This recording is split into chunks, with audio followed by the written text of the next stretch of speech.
Good afternoon and welcome to Conservative Home's final panel of the day in partnership with the Port of Dover, looking at how the Port of Dover can help to fuel the British economy and increase the resilience of the United Kingdom's trade infrastructure. I'm Henry Hill, I'm the Assistant Editor of Conservative Home, and joining me today are Robert Courts, MP, the Maritime Minister, Doug Bannister, the Chief Executive of the Port of Dover, and James M. Stevens, who is the Director of Government and Corporate Affairs for Aston Martin Lagonda. The way this is going to work is that, as usual, all of our panelists will make an opening statement, and then we're going to have a discussion. That discussion includes questions from you. There's a Q&A function in Zoom. Please, if you have a question that you'd like to put to our panelists, please put that in, and I'll do my best to get through them as we go along. Now, the Port of Dover plays an absolutely crucial role in the United Kingdom's trade infrastructure. It oversees almost a fifth of the United Kingdom's trade in goods, with a value of £122 billion a year. That we have seen creates tensions and stresses, and can be prone to shocks. We hear stories about lorry parks in Dover and all the rest of it. And so it is absolutely vital, as we move ahead through navigating Brexit, trying to rebuild the economy to pay back COVID-19, that the Port of Dover is able to play a full role. And the question is, what can the government and the private sector do to enable that to happen? So without further ado, we're going to move on to our first speaker, which is Robert Courts. Robert, over to you. Thank you. Well, it's an absolute pleasure to join you today. Thank you very much to ConservativeHome and to joining the panel today. This is it's a new format, of course, for everybody. It's good that we're able to have a conference, albeit in a virtual format. And I think there's a number of things that we'll look forward to talking about today. We are clearly, Henry, as you've said, Dover is absolutely crucial to the UK's ability to take people and freight in and the sport out, and we've seen that as never before over the course of the recent pandemic. It's been essential that we've been able to bring goods in. There have also been essential supplies that the UK produces that it's been necessary for us to get out. So never before, as never before, the importance of maritime and the importance of ports around the UK has been seen as never before. But this only really just underlines in any event that we knew. Britain, of course, is a maritime nation and always has been and always will be. It's one of the things that comes along with being an island, and moreover, an island that has and always has had global trade links. So we, of course, have all of the challenges that arise out of Brexit, as Henry's opened by saying, in addition, of course, to the pandemic challenges as well. But as we go forward into the future, we've also got some great opportunities as well as challenges, and those principally arise out of the decarbonisation and the green agenda. That is, of course, a challenge. We said we're going to be going to net zero by 2050, and the UK's domestic maritime fleet, of course, falls within that target. But there's also huge opportunities there as well, because instead of, I firmly believe that instead of simply looking at this as something we've got to do, it's also something that we can look to get advantage from as well. So that we look to get ahead, to get some first mover advantage, and to really capitalise on showing not only why we have an amazing world-beating port and maritime sector, but why we also have an amazing world-beating technology sector as well. So it's really great to join you all today. As I say, lots of challenges, but also lots of opportunities. I'm looking forward to discussing everything today. Thank you, Robert. Over to you, Doug. Doug is the Chief Executive of the Port of Dover. Thank you very much, Henry. Welcome, everyone. When we start to think about trade resilience at the Port of Dover, we take a systemic view, the whole system.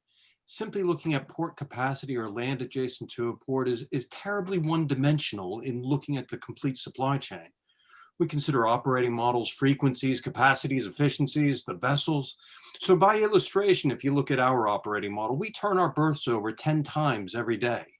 Other ports may do it once or maybe twice a day. Our vessels complete up to 5 round voyages in a single day, making them really super productive assets. By comparison, Some ports that require the longer voyages may get one round voyage a day, and effectively then requiring up to 5 times the number of ships to provide the same frequencies and capacities that we can in Dover. Now in 2018, Oxera did a study into the ability for moving up to 20% of Dover's traffic by other modes and other ports. What they determined is that it would be somewhere between 2 and 3 billion pounds investment burden just for new ships. Importantly, these ships don't exist today, and shipyard capacity and building, it means that it probably won't exist for many, many years to come.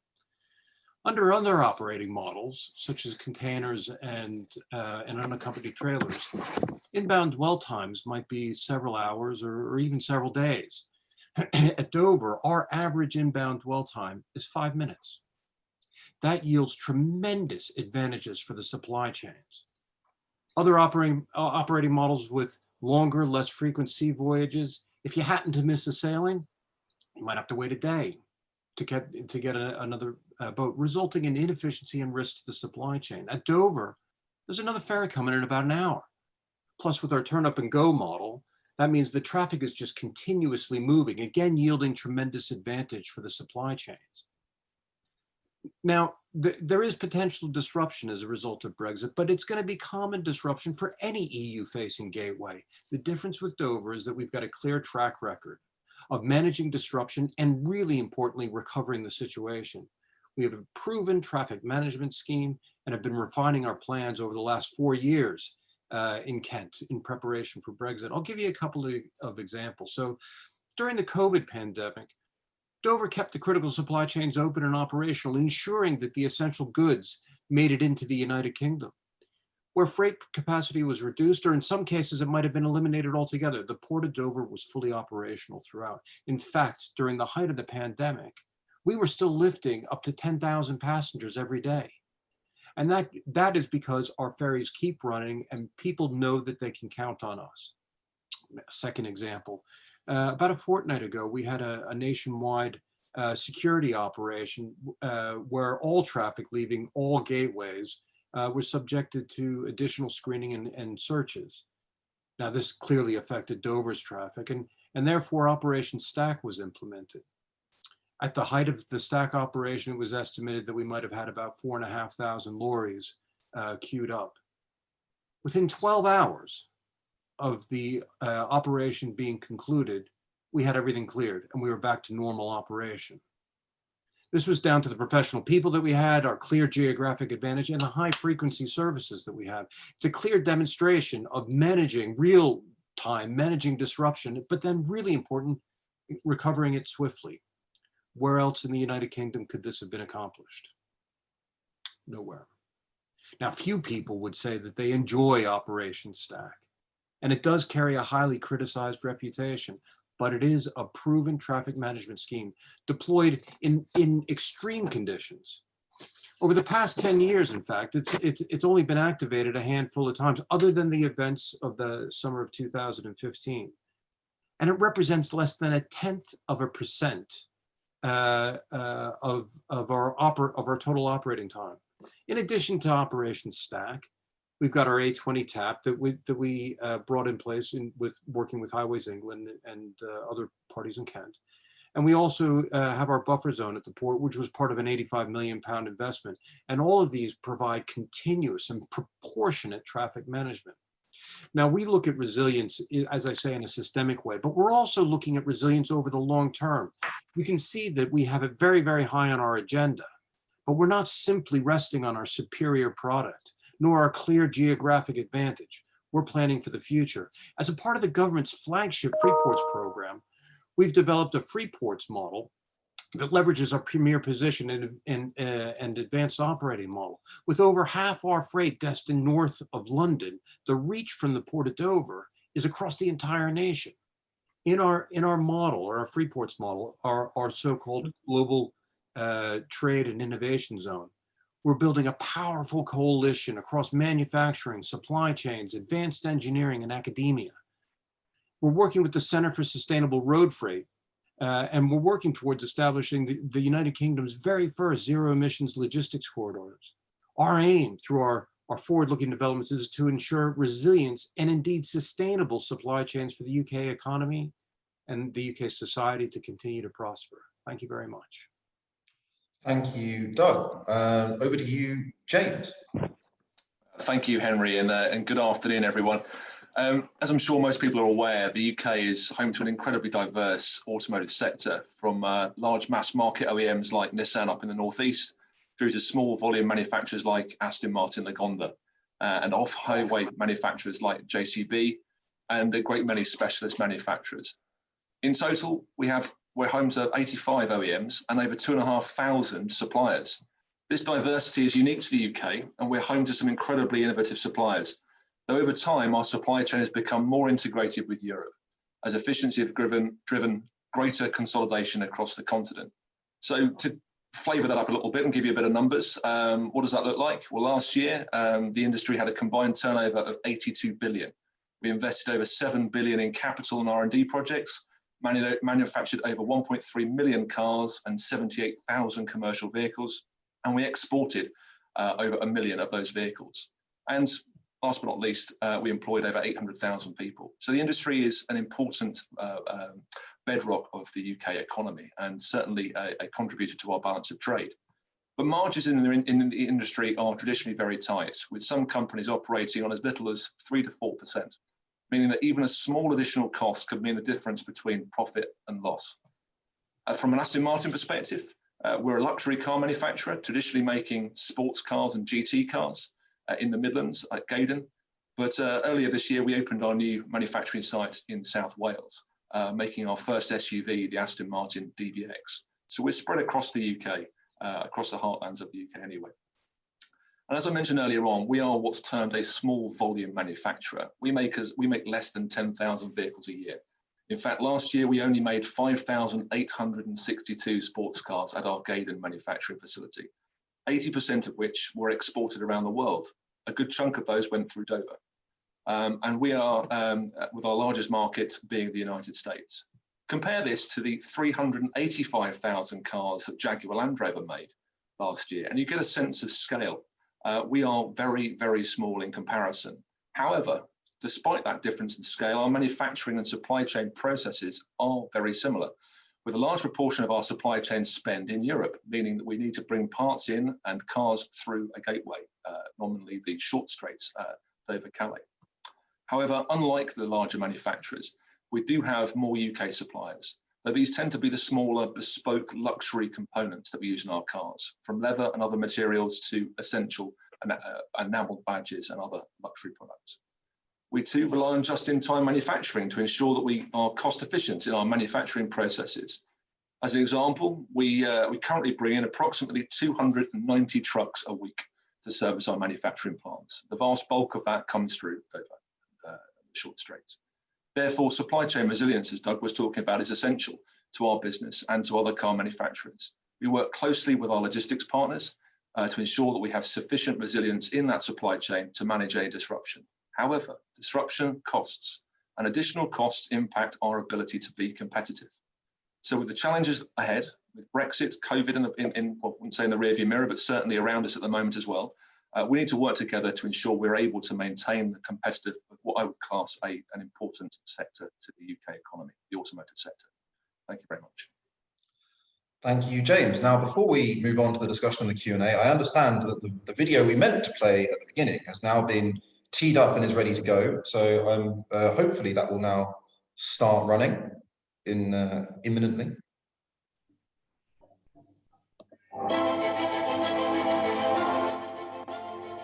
For centuries, the Port of Dover has served our nation, expanding beyond its geographic advantage to accelerate the pace of British business.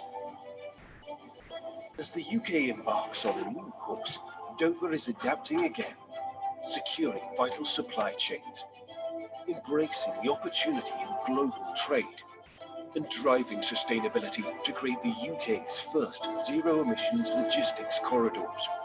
Dover is supporting businesses across the UK, attracting investment and supporting exporters to create new jobs, fostering public and private sector collaboration and innovation. Dover will always be the key to the kingdom, the key that drives our economic success. The Port of Dover, the key to the future, the port of the future. Marvelous. Right. And so now we can begin. So, Chair's prerogative.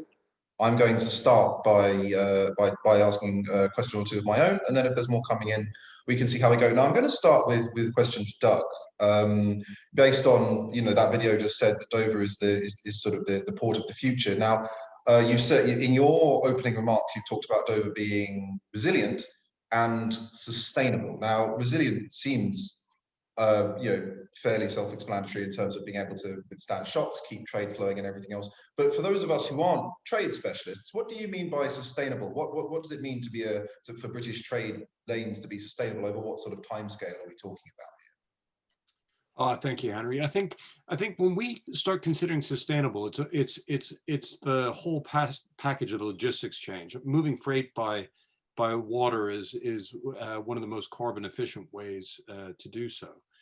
But then also the way in which we're looking at developing our port and our energy usage at the port, in fact, our own energy generation. This is a part of our major Dover Western Docks Revival program.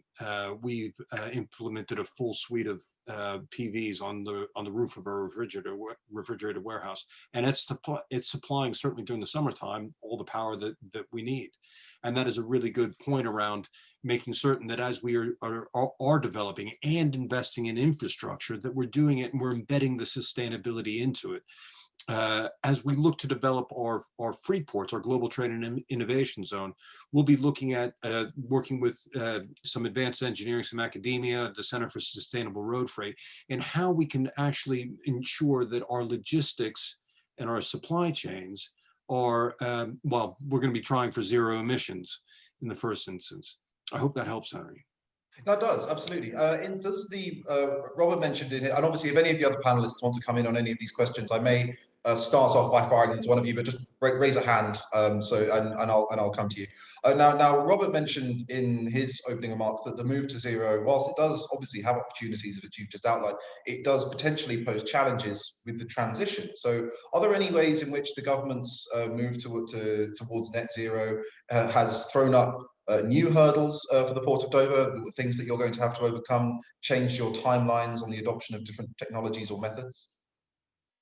You know, Henry, there's a range of things that are out there. Some of the technologies are just not industrial strength yet, but some of the proven ones, such as the photovoltaics and maybe a bit of wind, that can all happen. A good example of a technology that's not quite there yet is so-called cold ironing, which is basically plugging a ship in when it's alongside rather than have it run on its generators.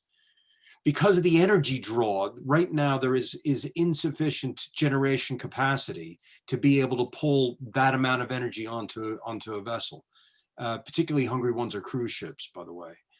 So what we need to do is we'll need to see some investment in the national infrastructure, as well as what happens in the port, in order to start really moving forward on some of the carbon agenda.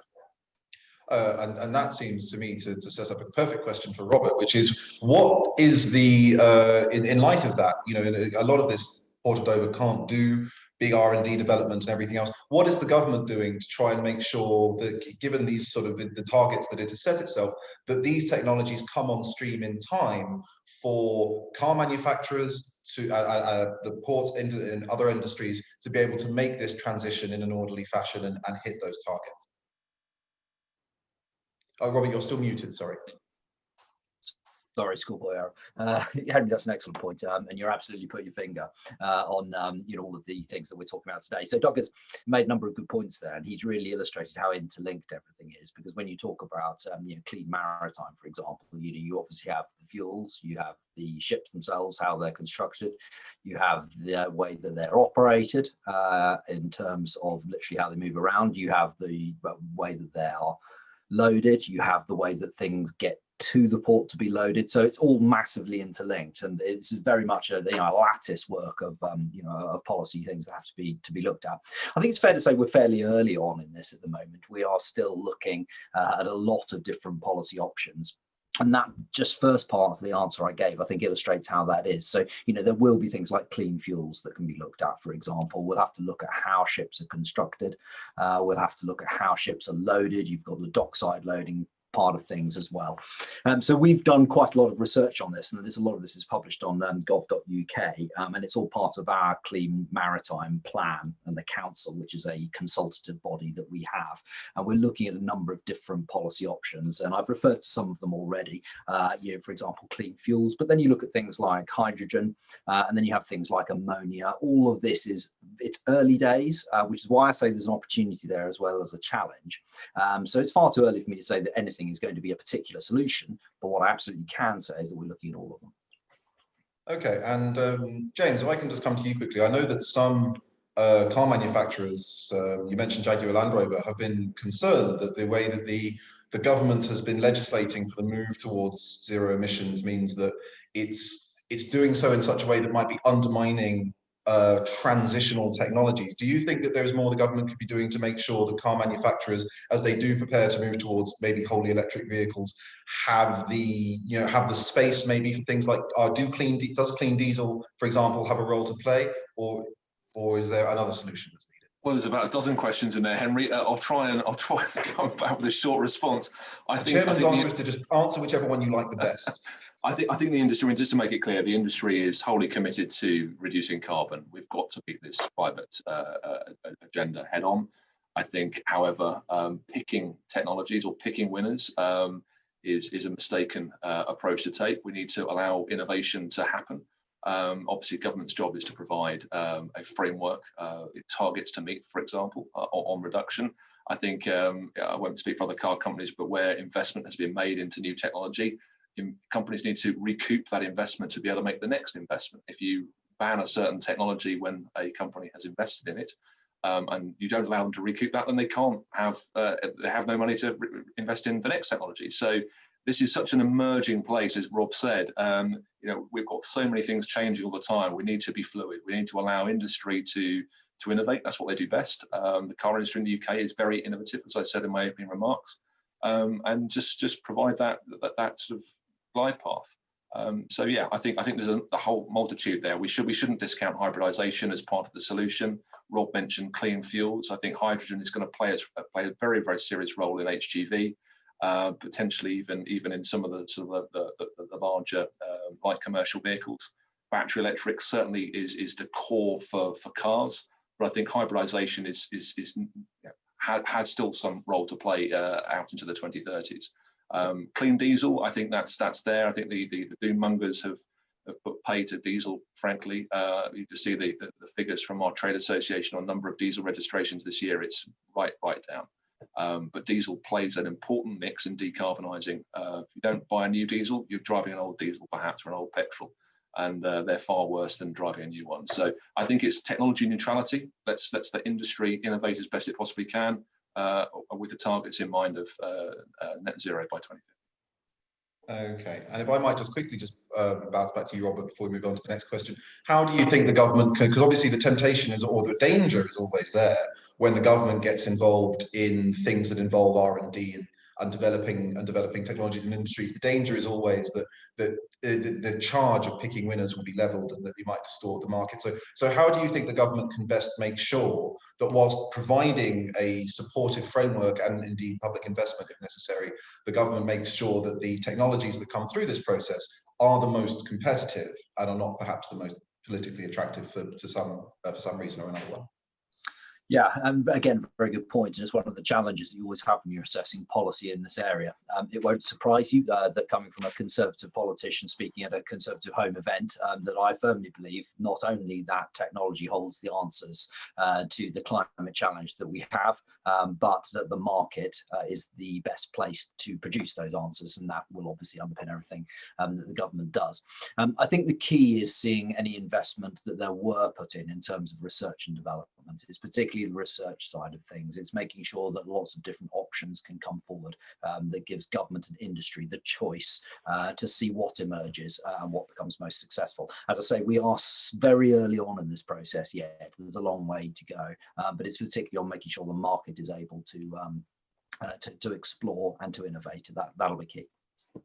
Okay, so now going to move on to the question of resilience, and I'm going to bounce back to Doug again, because I think Doug said something at the beginning of his opening remarks which I thought was very interesting, which is that he talks about a two-dimensional understanding of resilience and how it can focus too much on the immediate surroundings of the port and all of that. So obviously this is an open event, lots of us here won't be trade specialists. From your perspective, what are the big the dangers, potential pitfalls, challenges throughout the supply chain that you, when you're overseeing the Port of Dover and you're risk assessing, what is it that's on your radar? What are you looking out for? Thanks, Henry. I think the vessel capacities is a pretty important one. We have seen a number of operations suspend or lay up some tonnage during the COVID while the freight volumes came down. And I think in order for the nation to have, its trade resilience, the security in the vessel capacity, and clearly if you can deploy a ship where it can make more round trips in a day, it is more productive for the day's worth of activity. I think also drivers become quite important. I think whether you're shipping containers or unaccompanied or accompanied trailers, I think making certain that we've got the right drivers or enough of them that they're appropriately permitted as well when we leave, when we finish the transition period. And I think that general capacity there. Clearly, there's also rail capacity and making certain that we are perhaps trying to shift more cargo off the road and onto the railroad, and that's also good for the sustainability as well of the supply chains. So really, I think the things folks should be. Well, actually, I should say one other thing, and that is when we end transition, we're going to have to do a whole bunch more customs paperwork than we did before as being a part of the European Union. And importantly, this is going to happen whether we have a deal or we don't have a deal. We're still going to need to do this customs paperwork. And so what that means is that I think, for the supply chains, the importers and the exporters, to make certain that you've secured the capacity for the production of that paperwork, either, by investing in your own ability to be able to generate it, or indeed contracting with an intermediary. I think that is going to be an important aspect of resilience. Okay, well, I think that's just a sort of example for people like us who don't really think about it, who maybe think that it is all about lorry queues and everything else, just how much really goes into making sure that a port like Dover operates at full capacity. So on the question of, this is related to resilience, so this is our first question from the audience. This is from Kyle, and he says, whilst Dover is a key port connecting us to Europe, are we building capacity at other strategic ports across the UK to manage imports? And I suppose this is a question to Robert, first of all. And if not, should we be? Now, Doug in his opening remarks said that capacity doesn't currently exist, and obviously other ports would be further away, but is there a case for expanding port capacity elsewhere? Would that make the British system a little less reliant on one hub, or can we do everything as it is? So I'll start with Robert for that one. Thanks, and Carl, yeah, it's a great question. So there's a number of different points to answer here. I mean, Doug, I think, has just illustrated quite neatly how many different moving parts there are in any part of the port system. Henry just acknowledged that, of course, it's not just about the ships themselves, it's things like getting the drivers there as well.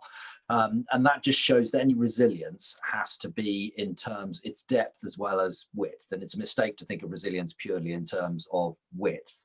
Of finding other locations, it's the depth of the resilience as well. So you ensure that the train freight capacity is up to scratch. You check that you've got the drivers, you check that you've got the amount of onloading and offloading facilities that are required. So there's that as well. So it's important to think about it in three-dimensional terms. So whilst the government will be looking at resilience, that's going to be very much a big part of it as well. Dover's always going to be very important because of the short straits and because of the closeness to the continent at Calais. There's no two ways about that. That's absolutely the case. But let's not forget there are also a great many other important ports around the UK anyway. Okay, and just because it's very related to that, I'm going to bring in another question from Lynn Faulkner. What about the 250 million freight ferry terminal at Tilbury Docks? Do you have that just seems to be a natural follow-up. So if you've got any comments regarding that before I move on. I think I'd just say that's a very good example of another of the great facilities that we have. There's a great many that we could rattle off, of course. There's a place like Southampton where I went and visited the other day. So there's that as well. There's a great number of great facilities we already have around the UK. Okay, right. So the next question is going to be obviously we often, when we think about Dover, especially, we think about the impact on the immediate environment. The counties around the south coast and everything else. But obviously, as we've all sort of established, it plays an absolutely crucial role in the national trade network. So, as the government, what can this do to help the government's levelling up agenda? Investment in ports in the south. To some people, it might not sound immediately like that is fulfilling the government's pledge to boost the economy in the Midlands and the North. So how does this kind of investment in concrete ways, and I think James could probably help us with this as well, how in concrete terms does investing in this kind of trade infrastructure on the south coast, how are the benefits felt in the Midlands, the North, and even in Scotland and Wales? Yes, you really put your key on an important part there of trade. And it's one of the reasons why free trade is the greatest driver of prosperity that humans have ever invented. And it's one of the reasons why it's been such a part of this government's agenda. And it's simply because you have to have goods and people moving around freely. So if you are able to have parts move quickly and they move efficiently across the channel and then through Dover and then through the country, then you have much easier opportunities for companies that might be existing in the Midlands or that might be in the North in order to get involved in whatever that industry is. So that's why investing in transport infrastructure of all kinds throughout the UK very much opens up business opportunities to all of those regions of the UK. Okay, James, do you have any comments on that one? Well, I completely agree. As I said in my opening gambit, we have facilities across the Midlands and into South Wales, and the trade flow from those to those and from those largely goes down through Kent. So it's a long way away to Cardiff from Dover, or indeed up to the northeast where Sunderland make their cars, or where Nissan make their cars. So I guess the levelling up agenda, we need to have efficient transport networks. And as Doug said earlier on, it's about the whole system. We need to think about not just when I reference our supply chain, I would consider Dover or the Channel Tunnel as being part of that supply chain. We are putting a car onto a vehicle. That vehicle, we don't get paid until it reaches its destination. So it is within our interest to make sure it gets to its destination as quickly and as problem-free as possible. Equally, just in time requires us to have components line side just in time. So we need to make sure we have that entire network. And on the point that you mentioned earlier on around the sort of the customs declaration paperwork, this is frightening. I mean, even for big companies, getting a grip of the capacity they're going to require, the number of customs declarations they're going to have to do every day, every week, every month, every year, etc., and recruiting that staff in an environment that is thin on the ground, should we say, with expertise. There are government schemes, grants to train people, but if you're an SME and you've never done this before, getting your head around this in the evening over dinner because you run a business during the day, that's really worrying. And for companies like Aston Martin, where we deal with a lot of SMEs, a lot of small companies, as I said, our UK supply chain is largely geared towards the SME community. We are having to train, we're having to take our suppliers under our wing and say, this is the paperwork you need to do. So there's a lot of challenges there, but it's the ecosystem. We've got to make sure the ecosystem's right. Perfect, okay. So this is a question which has come in from the audience, which I think is going to go to Doug, because it refers to something that you mentioned earlier. Terry Price says, Mr. Bannister has just mentioned that paperwork will be required, deal or no deal. Can this be put out can this be spread around, because the media is currently saying that the need for paperwork will be a major disadvantage of no deal. So could you possibly expand a bit, because I think there is a lot of confusion and concern about this.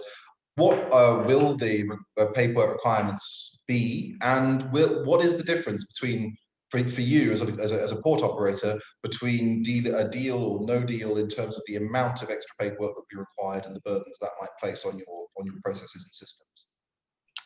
Yeah, I think the government had published, I think it was back in July, the border operating model. And that was a very good description of how all the in a way, the document or the paperwork flows would work. And the other thing that the government has done is that they have implemented a phased approach to inbound clearances.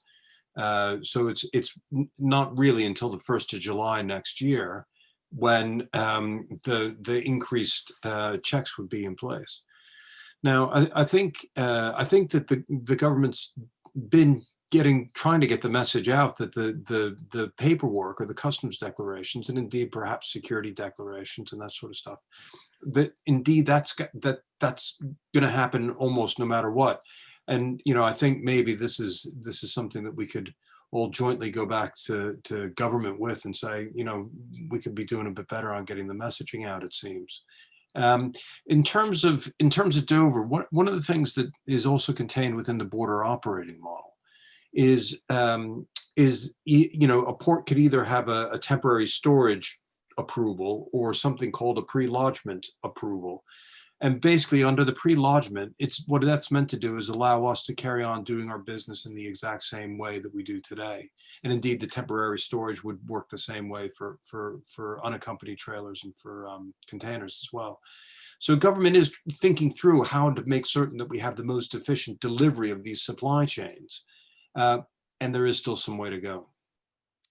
Okay. So Robert, I'd like to go to you on the same question with an added question. Short one, I promise, from Lewis Webb, who says, has HMRC leveraged technology to facilitate customs paperwork? So I suppose the question is the same. What impact do you, obviously the negotiations are ongoing, we don't want to prejudge them, but what do you anticipate the impact of new customs paperwork to be? And as Lewis says, what steps has the government and the civil service taken already, and are they taking to try and make sure that any new requirements are as little onerous as possible?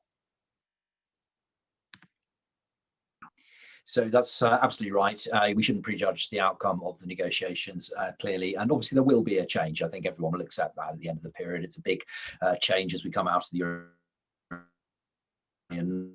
the transition period. So some things will change. There will be a change in the way that some things take place, and everybody has to prepare for that. The government has had a major campaign, the Check, Change, Go campaign, and you may have seen around in newspapers, on television, that there's been a big campaign asking companies to check. There's a big social media campaign. There's a lot of information online. There's a great deal on the Gov.uk website.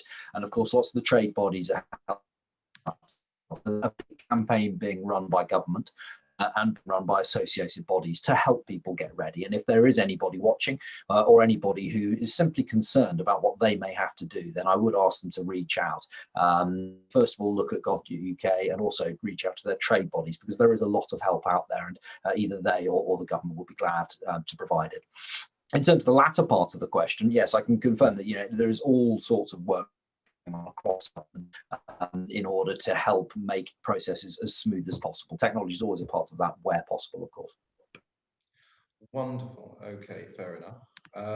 Now I've got a question here, which I think a lot of us, I think, sort of assume that the benefits of free trade are taken as read, but of course, for a lot of the public who are maybe less familiar with the subject, that might not be the case. So I've got a question here from a member of the audience, who suggests that, it's a long question, so I'm going to paraphrase it. I hope you'll forgive me. I think it becomes visible to everybody. Who basically suggests that British industry, domestic industry, has been undermined because of a preference for or reliance on imports, and obviously free-flowing trade facilities like this make imports easier. Would there not be an advantage, he suggests, in perhaps paying a slightly higher price for reshoring more production and supply lines? Would that not benefit the British economy? Now, I think Robert, as an avid free trader, I think you could probably take that first, but that's open to all members of the panel. I think you can all offer us a great perspective on that question. So I'm just going to put the full thing up in case anyone wants to read it. So there we go. Thanks. Henry, look, that's a really good point, and I'm glad it's been asked because it's something I wanted to address anyway. And in fact, before I became the Maritime, I was on the National Trade Select Committee, and the report that we published was on the impact of COVID-19 on international trade. And almost all the evidence that was heard from witnesses said that there was a move to protectionism, and that was a concern. And I just want to spend a few minutes just explaining why that is. Free trade is a great driver of prosperity, and as I described it earlier, as the greatest engine of prosperity that mankind has ever created. And yes, Henry, you're absolutely right. I am an avid, completely committed free trader. And there's a very good reason for that. It's because what that enables us to do is to concentrate on the things that we're good at, things where we can add value, things where we really have an advantage, and then we look to others to supply the things that they're good at, and that helps everybody. It helps us, and it also helps those emerging economies as well. The difficulty with each of that is it inevitably starts moving towards a protectionist stance, because you end up having to apply tariffs in order to protect your own industries, in order to do that reshoring. The difficulty of that is it means that things become better. Things also tend to become harder to come by. So it tends to have the opposite effect to that you're intending. So there has been a move, and there certainly are many voices that call for just the reshoring. It is something I think that needs to be treated with great caution. What I do think is absolutely important, and what is really a very important point to log for the purposes of this seminar, is resilience of supply chain, which means essentially, in my view, to diversify where we obtain essential supplies from. Rather than to start trying to do everything ourselves and trying to do things that we aren't naturally set up to do, what we should be doing is prioritizing the things we're very good at and making sure that we have more than one place from which to obtain the essential supplies we need from abroad. Okay, now I will go to the rest of the panel on this because I think it's an important one. But if I could just ask a quick follow-up to Robert, just to clarify something. Obviously, the government doesn't buy a particular industry or a particular company's parts, right? They go out and they negotiate that themselves. So, what is the government's, when you talk about diversifying supply lines, what is the government's role in doing that? How does the government facilitate that? Well, I think the government's role naturally should be fairly limited to the areas where the government has direct involvement. There will be some things where the government will be involved. If you're talking about supplies for the armed forces, if you're talking about supplies for the NHS, the government's going to have a role. And if we're talking about industry role, then I think that's something that's best left to the market. Okay, James, if I could come to you. So Robert gave us an overview of sort of the big picture of why it may be better to import stuff rather than manufacture it. You perhaps could give us a more concrete example. You know, the questioner asks, given your company's reliance on so many just-in-time supply lines and everything else, would it not be better for the West Midlands or for Wales if those parts or more of those parts were manufactured locally by companies employing local people? What is the overall advantage to those areas of the current very interconnected and global-facing model? Well, it's a broad question and a really good question. In some cases, no. Low-cost components that can be made in a cheaper country, in a factory that's making hundreds of thousands or millions of them, so they cost very little. Is that really the kind of work that we want? We should, as Rob said, play to our strengths. So in some respects, you've got to balance off supply chain resilience over the cost effectiveness of a component. And in some cases, as I said, you know, Eastern Europe, lower cost of labor, you can have a tier 2, tier 3 supplier that could potentially have a super factory making that component for every car manufacturer in Europe. They can make them so much more cost effectively in that factory than we could ever imagine doing it. However, we do have huge amounts of intellectual capability in the UK, huge amounts of opportunities in the UK. I think one of the questions was talking about graphene. So in terms of materials and aerodynamics, I don't think there's a country in the world that's as good as that as we are. So playing to these strengths that we have in both the aerospace sector and the automotive sector, we should be building upon that. That's the high-tech, high-value, innovative supply chain of the future that we should be investing in. Looking at the new technology around powertrain, so electric vehicles, hybridization, hydrogen, again, we should be looking at those technologies because there isn't currently a European supply chain for that. So this has become the arguments post-Brexit. So where do battery factories locate themselves? Do they plonk themselves in Germany, France, or the UK? Our country's going to get into a bidding war for them. We'll see, I suppose. So I think we should play to our strengths. In some respects, in some areas, there will be strategically important components or materials that we need. Steel has traditionally been one of those. That's why we still make steel in the UK.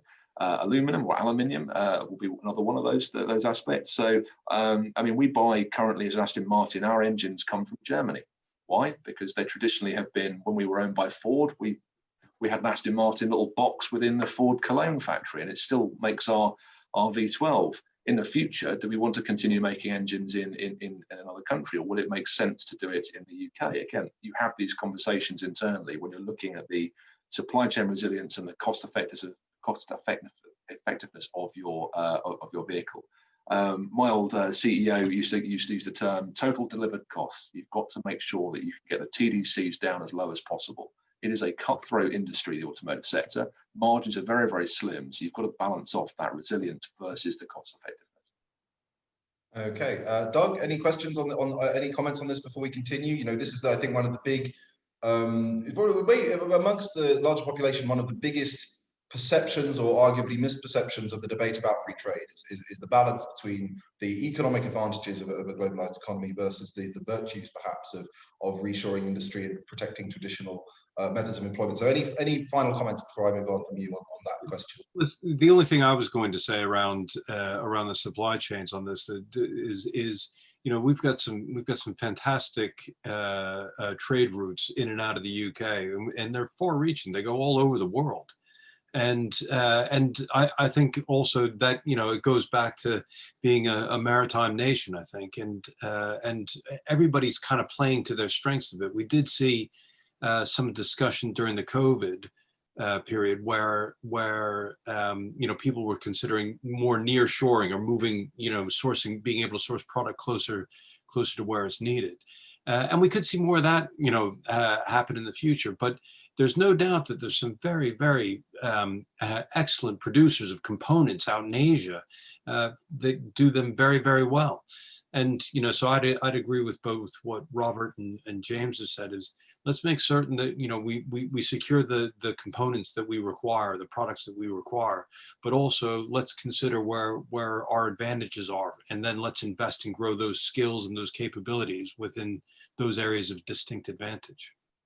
Okay, now I'm going to, in a second, move on to the subject of free ports, which I know has been quite a hype, but I just want to follow up on one thing that was mentioned here. James mentioned that we do sometimes keep reshore or keep onshore the strategic resources. Now, I mean, sort of steel and aluminium. Maybe Robert could say this. Who decides what a strategic resource? Very quickly, because who decides what a strategic resource is? What are the criteria for that? Because obviously that's one of the big things about when people are debating free trade and so on, is that definition can get quite expansive. So how does the government determine what we need to keep in Britain versus what we can safely buy on the global market? Robert? Yes, that's a good point, and it comes to the heart of this question. I mean, ultimately, if there is to be such a thing as a strategic decision, then obviously that would have to be government. The government will always try to take a relatively limited approach to that for the reasons I've given. You will see that take place, particularly amongst the defence sector, where you might decide that you want to have a sovereign capability, and as such, that might come down to the availability of something like steel. So I don't think there is such an overarching strategy for this as such. It's something that's taking place within each sector, within each department, depending on what's important to them. Okay, thank you very much. Now, Doug, I'm going to come back to you because you mentioned as part of your in your initial remarks, you mentioned free ports. Now, these are words that get bandied about quite a lot in trade discussion. We read about them a lot in the newspapers, but a lot of people I don't think will know exactly what a free port is, how it works. Could you just introduce us, please, to the concept of the free port and what role it's going to be playing in the Port of Dover's operations? So free ports have been around for a very, very long time. The UK had a whole range of them. I think most of them went away by about 2012.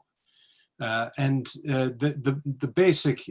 fundamental aspect of a free port is that you can bring stuff into the country, work with it, and then re-export it and not have to pay any tax and duty on it because it hasn't landed, hasn't entered the domestic market. For us, Port of Dover's land constrained. There's no doubt we got cliffs behind us. So creating a free zone that's adjacent to the port is not something that we could do in any, given the scale of our operation, in any way that would make a meaningful difference. So when we started thinking about the free port, we said, okay, but what's going to be of best benefit or maximum benefit to the nation? And we came up with a virtual model where the free port is extended throughout the nation, because, as James was talking about before, and Robert also mentioned, our freight is destined all throughout the country. And what this would enable is that for people to be able to access into those structures where you get advantages through duty deferral, in fact, duty inversion in some cases. Now, what we do know is that the government was out for consultation. That consultation concluded in July, and government is now going through the consultation responses. We anticipate that they would be opening up for bids for free ports a little bit later in this year, but certainly by the end of the year. And they've got an ambition to award up to 10 of these free zones. And it's a competitive field. We know that there's some really great ports in the north and the Thames in the south that are all looking to try and take advantage of it. We do, however, think our model's a bit unique because of our leveraging our strengths, which is the high pace, high frequency operation. Okay, now I'm going to go to Robert in a second, but I'm not going to pretend this is for the audience benefit. It's just, this one's just piqued my interest. What's tariff inversion? So you can imagine if the component that you bring in is carries more duty on it than the export would have, then there might be a benefit in that. So by the time it gets added to the whole, does that mean that there's more or less duty on whatever gets exported? Okay, thank you very much. So you learn something new every time you do one of these. Absolutely love it. So Robert, with free ports, I didn't know that we maybe had them until 2012. So I suppose the question for the government is, if free ports are such a good idea, and they've been around for as long as Doug says, why are we only debating setting them up now? Why has the United Kingdom not got them already? And indeed, why has it been getting rid of the ones that it apparently used to have? That's a very, very good point. So I'll try and explain it as simply as I can, as it gets quite technical. So essentially what the term free port covers a number of concepts. And Doug's absolutely right. Historically, there have been a great many over the course of hundreds of years. And they tend to apply principally to tariffs. So the essence of a free port basically is that normally you pay a tariff when you come onto the country's shore. With a free port, you have a port and you don't pay the tariff until you take whatever it is outside of that bit of land and into the rest of the country more broadly. So that's sort of the basic, that's entry level free port, if that makes any sense. And those are the sorts of things that were slowly petering out because of varying success rates essentially over the course of years. The government's got a very ambitious free port agenda. As Doug's rightly said, we've been consulting on the policy proposals for that, and we are now going through and considering the responses to that. And I should say, of course, that we'll be looking at all of them, and there will be a free, fair, open competition to see which of those are given those 10, the 10 awards in due course. We'll be looking at those from all over the country. But what we're looking at here is something that is actually more complicated, that's more far-reaching than what you've seen in the past. Because what we're looking at, and as I say, it's subject to consultation. There's no policy decision on that yet, but it is possible that you can do other things within those free port areas, more akin to the things you've seen in enterprise zones. And that is something around taxation or regulation differences from the rest of the country. Under the European Union, that would be difficult or impossible because of their state aid rules. So that's something we can only consider doing now that we're leaving the European Union. So in long story short, you just need to be a little bit careful when you're considering Freeport as to whether you're talking about the historic basic entry-level Freeport concept or the more advanced concept that the government is considering now. Okay, thank you very much. James, before we move on, do Freeports have any relevance for your business, your industry, any impact on how you operate? Yes, most definitely. Obviously, the auto sector in the UK is a largely export business. So we bring components in, we add value to them, we export the finished goods. So in terms of if we'd have to pay or we can limit some of the paperwork, so there are procedures in the background here. Inward processing relief, for example, helps us mitigate some of the duties, but the Freeport model goes beyond that. So it would be very helpful. Certainly the virtual model that the Port of Dover are providing, because what we don't want essentially is, as an industry, it's a bit expensive to pick up a car factory and move it to a location next to a port. And one would argue that it's a little bit unfair for a new company coming into the country to get all the benefits of going to that location, and existing companies having to sort of sit back and watch and think, well, how's that fair? So the Freeport, the virtual Freeport model that Port of Dover proposed, actually has entities inland within the UK able to associate themselves with that Freeport model. And I think we as a company certainly support that. Fascinating. I mean, I'm sure I'm preaching to the converted here, but there's been some fascinating stuff coming out relatively recently about when the government, back in the post-war era, the 50s and 60s, was trying to play God and plonk factories down and decide where companies could build new developments. And suffice to say, it didn't really work. So I think that those are very good points about the fact that this will allow established manufacturers to buy into a new system, and also it will allow for the more even distribution of the benefits across the country. Yeah, I think if I can just follow up, Henry, very quickly. I mean, the challenge with the automotive industry specifically is you have to make stuff and do the R&D where the people are. Trying to tell people in the Midlands, where the Midlands is the sort of the centre of the world for UK automotive. That's where the intellect is generally. There's another sort of satellite up in the northeast. There's a bit in South Wales, but getting people to move lock, stock, and the cost for the company to move people and facilities is just prohibitive.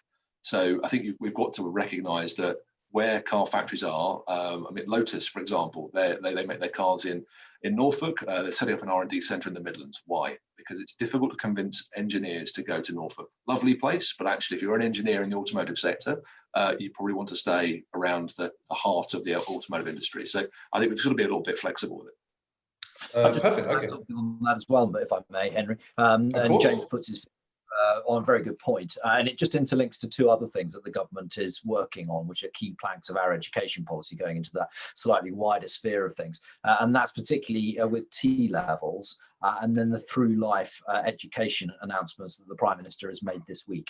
This fundamentally all comes down to STEM. It's down to technical skills. It's down to having enough people of the right sorts of skills. And the government, both with T levels, with technical levels, and with the wider focus on the STEM agenda, is getting more and more people into being interested in some of the technical skills. There's all sorts of them are physics, IT, manufacturing, and showing that career prospect.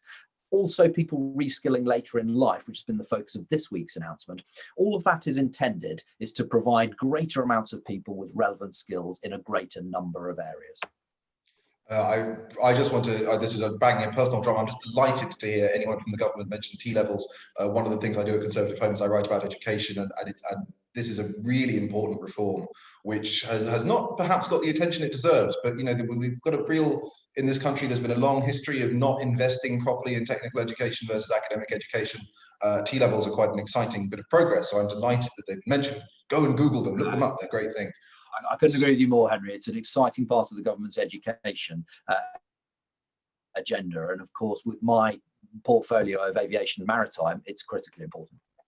Excellent. Now we have a question here from LCJ. She says, global corporations have the resources to adapt more swiftly.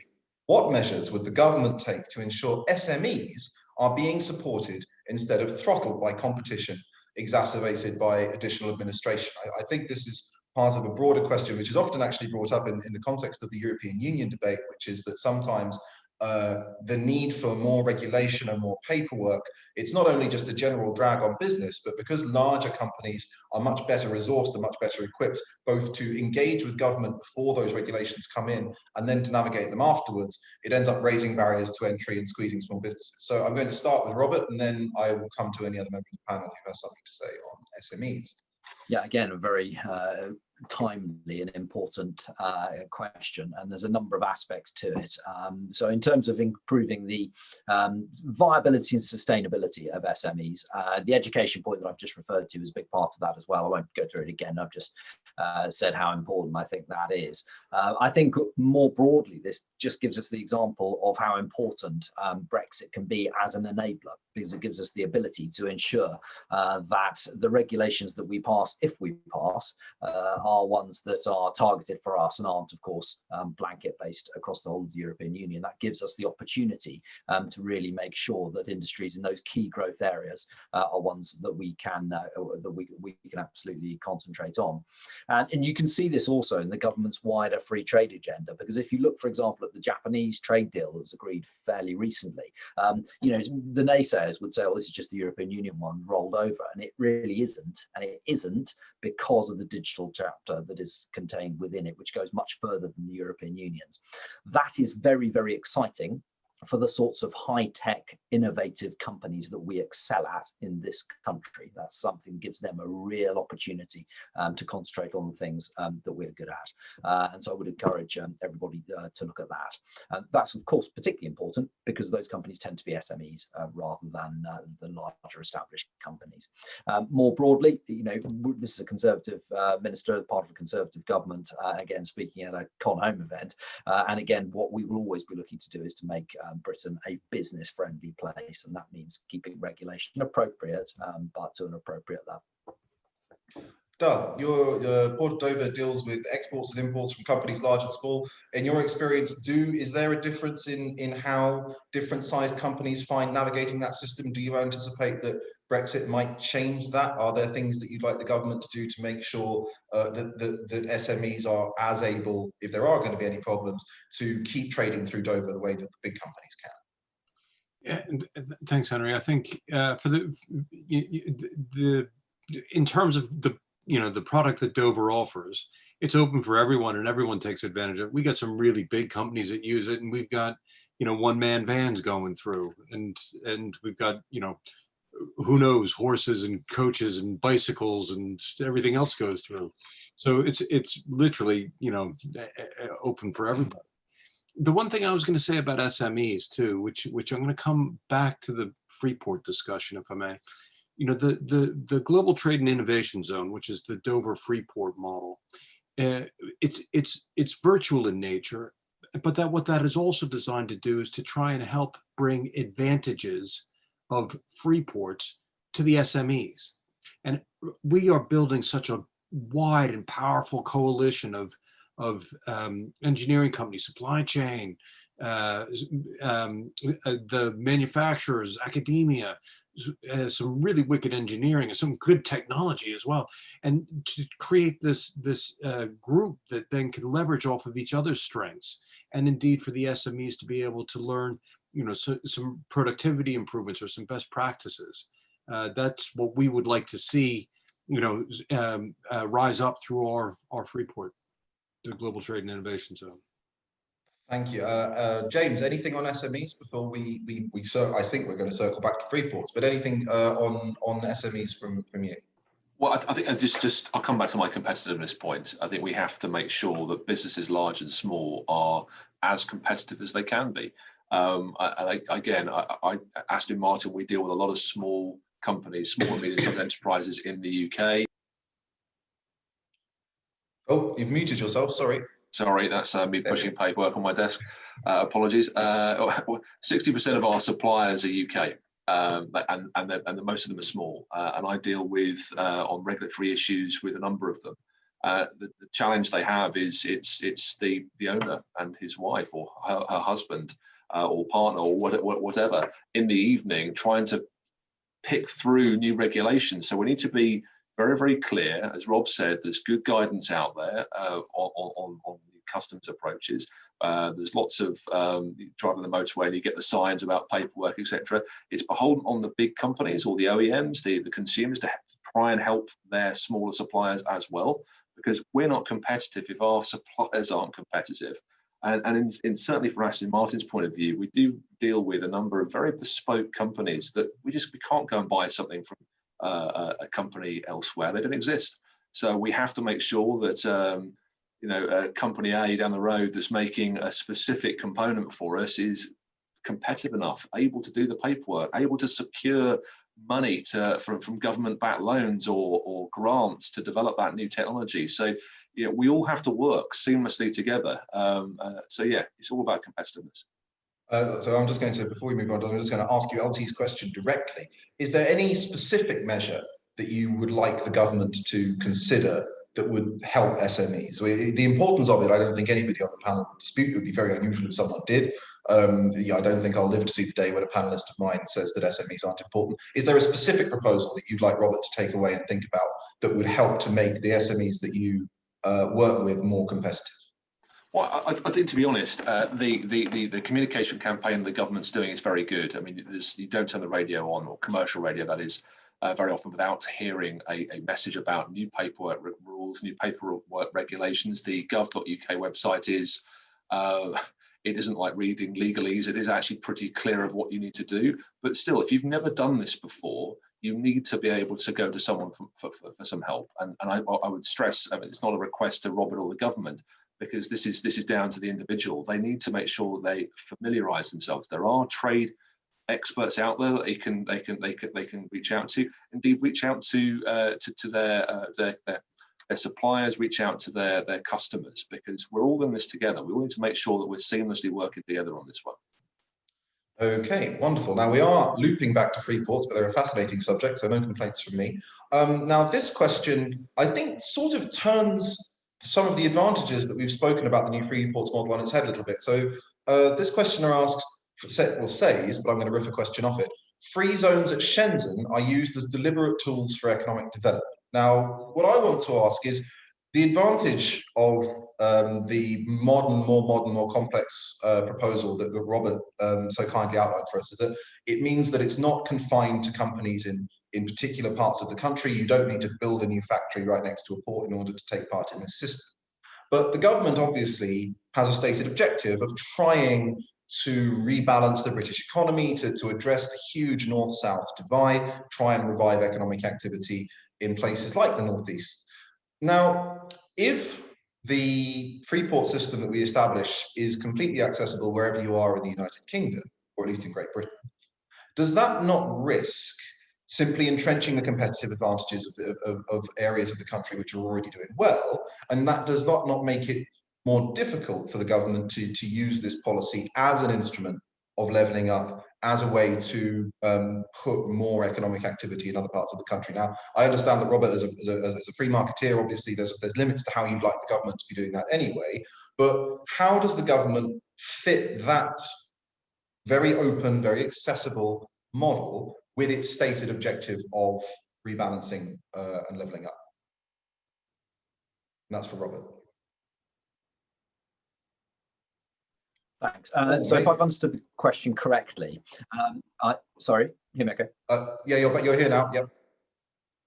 I'll break up for a second. Hopefully you can hear me. I'll keep answering. I can circle back over it if you miss it. We've got you. So if I've understood the question correctly, I think the question is essentially, how can free ports be stopped from simply becoming a tool of entrenching existing advantage rather than being somewhere else? I think that was the thrust of the question. So essentially, it's because, with the obvious caveat that the policy isn't yet settled, so we're still considering the result. That's major. It's important just to bear that in mind. The finalised policy isn't yet there, but the attraction of this policy is quite how wide it can be and quite how innovative it can be. And I think, again, as Conservatives, we tend to be people who are interested in localism. And so there is an important chance here for people in local areas and areas that particularly want investment to tailor their proposal to that end. So you have an opportunity here for, and it in some ways comes down to that point about larger organizations which have already got the inbuilt advantage because they have the infrastructure. This gives the opportunity local areas to come up with a proposal and then say, well, this is what we're going to do in order to bring investment to our area. So you'll get different bids and the government will be able to assess them all. I think on the basis of that, on the basis, as I said, of an open, fair, competitive policy, then there's no reason why there would be any inbuilt advantage to areas that already have infrastructural ports. Okay, and Doug, you mentioned that you've assembled a quite formidable sounding coalition behind this proposal. Have you got engagement from areas of the country that the government's trying to help? Places like the Red Wall and so on and so forth. Can you tell me a bit more about who's in that coalition? What's the spread around the country? Have you managed to get sort of buy-in from areas which, over the last couple of decades, perhaps haven't been benefiting from the overall prosperity of the UK economy as much as they should have been? I think I'll do a little intro piece and then I'll come back around to the question, if I may, Henry. So, I think it's important for folks to also understand that leveling up Britain is an important thing, but it can't be done without Dover. So it's not a north-south thing. There's the amount of business and the consumers and everything that that we supply up and down the nation is we've got a role to play in that, and that's also why we've designed our Freeport structure model in the way that we have, so that it can provide that access. Now we're working with companies based in the Midlands, such as Aston Martin, being one of the premier ones, I'd say. We're working with companies based in Kent. We're working with academic institutions in England and Kent and Scotland. We've got a really great engineering firm based, I think, in Wimbledon now, that are on board. Couple of big technology companies that are kind of household names, and they're pervasive throughout. And I think the thing with one of the cited risks of free ports is so-called displacement.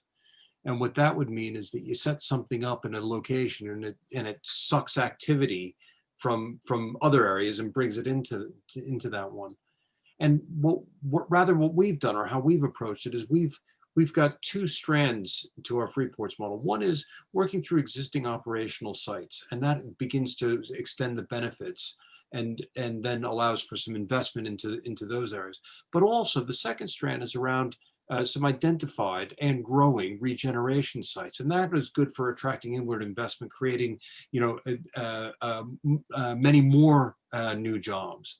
And it's jobs in manufacturing, but also life sciences and engineering that we're looking to create.